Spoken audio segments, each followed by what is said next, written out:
What do you think is the most misunderstood concept in evolutionary biology?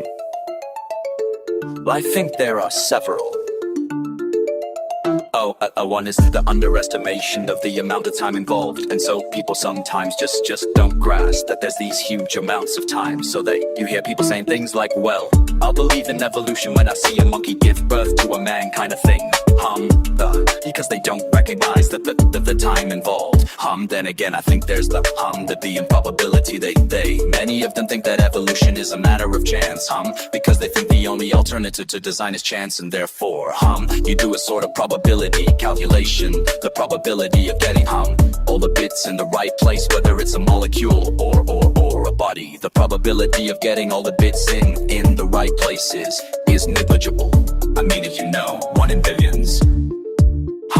And they don't realize that it happened gradually, and you don't suddenly get something like an eye, or for all the bits falling into place in one fell swoop. What you have is a gradual improvement from a very simple primitive I. A gradual improvement step by step by step. In an earlier book, I used the analogy of the I've called mountain probable. Where you have a great big vertical cliff, and on top of the cliff is an eye, and the very idea of making an eye in one fell swoop is equivalent to jumping from the bottom of the cliff to the top, and obviously you can't do that. So you go around the other side of the mountain, and you find there's a nice gentle slope, and you just creep up the slope gradually. And that's what really happened, because you get to the bottom of the slope.